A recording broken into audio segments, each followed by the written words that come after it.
Okay, so brain lateralization. This refers to the differences found in the left and right hemisphere of the brain. Except, we didn't know that just by looking at the brain, and Michael Gazzaniga created the commiserotomy. In essence, severing the corpus callosum. Think of it like the cable between your printer and your computer, and cutting off communication between the two hemispheres. But their research stopped at monkeys and cats.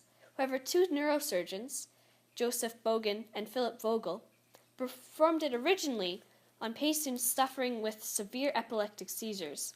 This created the first split-brain patients.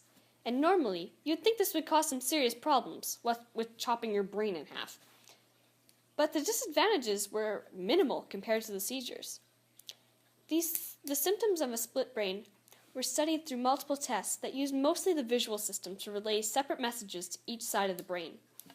The first of these tests involved patients focusing on a single dot on a screen. Then a psychologist would quickly flash a divided word, such as heart, with he on one side and art on the other, which forced the opposite sides of the brain to only process one half of the information. Just as a review, the right side of the brain receives input from the left eye and vice versa. What they discovered was that when asked to say what the patients had seen, they said art using the left hemisphere and the right eye. But when asked to point with their left hand at what they saw, controlled by the right hemisphere, they pointed at he. What psychologists understood from this was that language processes were on the left and spatial reasoning was on the right. Okay, so here's the second test. They only placed an object in the left visual field, so only input to the right hemisphere. And although the patients could not say what they had seen or describe it, they could pick that object out of a lineup with their left hand. The final test involved simultaneously drawing two different objects with different hands. The patients had absolutely no problem doing this, although when I do it, I can't distinguish which is the square and which is the circle. Why is this? Well, because the two hemispheres can't communicate, they can focus only on the shape that is presented, effectively as if two people were drawing.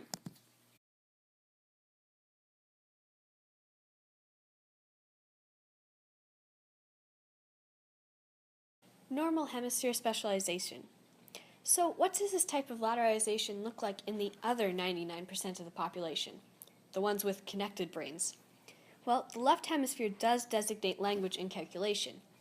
However, the right brain is just as important in perceptual tasks, making inferences, modulating speech, like turning "let's eat, Grandma" into "let's eat, Grandma," and orchestrating our sense of self.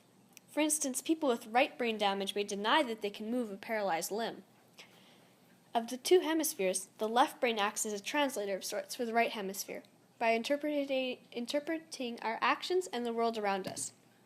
Together, they make up 85% of our brain mass. Evolutionary, these differences make sense. You don't want two brains presenting with two versions of reality. On the other hand, you do want to be able to multitask, and it's definitely not effective to have an organ that already sucks 20% of the energy in your body doing everything twice. So what effect does handedness have on brain lateralization? Because in Sperry's and Gazzaniga's tests, sometimes the patient's language centers were reversed. Essentially, right-handed people, 90% of the population, process language in the left hemisphere, while the lefties are a little bit divided, with 70% using left language centers and the rest either on the right or equally using both hemispheres. So hopefully I've summarized up what brain lateralization means in both split brain patients and regular people. A history of why the lateralization occurred, and how handedness affects lateralization in the brain. Thank you for watching.